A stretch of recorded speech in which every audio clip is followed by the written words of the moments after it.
So what's your take on technology and AI coming in and kind of disrupting the fashion space and other spaces? Like, how do you see the future of the fashion industry? See, at the end of it, it will be if you have the right product and you have the right sensibility of your customer, then I think this whole ecosystem of AI has given you such a big leverage.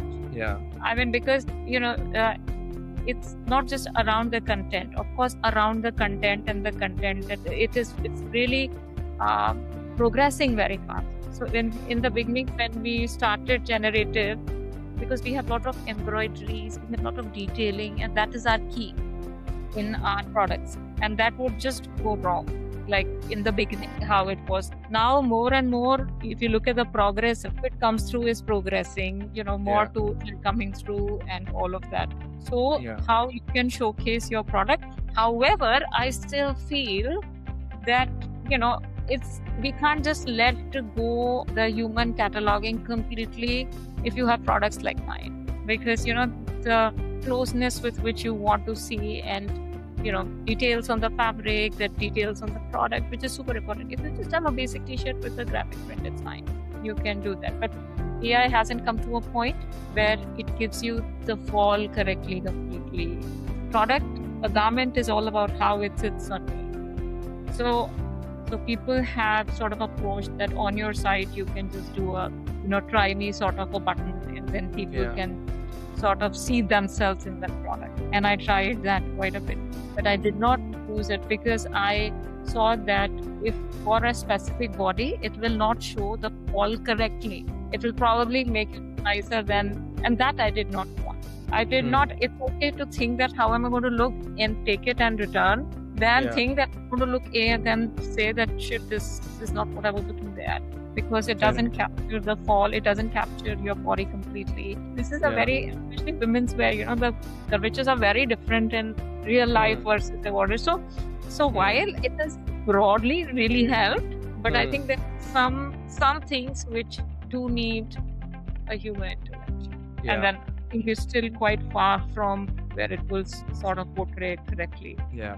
I think Pavan here will be a great person to talk about AI tech as well, because he's built a platform, a marketplace with the virtual try-on feature. So how has your experience been with that, Pavan? Awesome.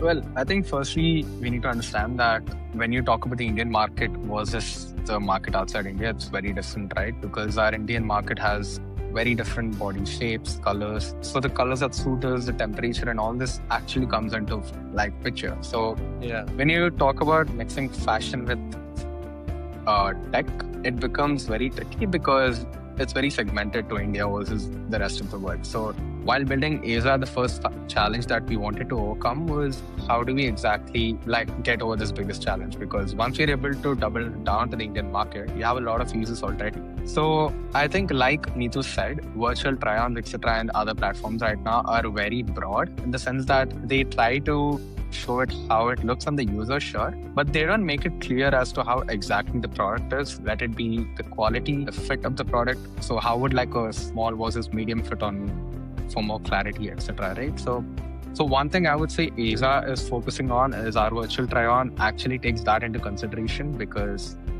we follow a dynamic sizing when we use virtual try-on, and it's not just for a single product, right? You can also do it for multiple products. So you can try on a whole outfit of different brands together at once. So this way, say, I know I have a shirt from H&M in which, say, medium fits me.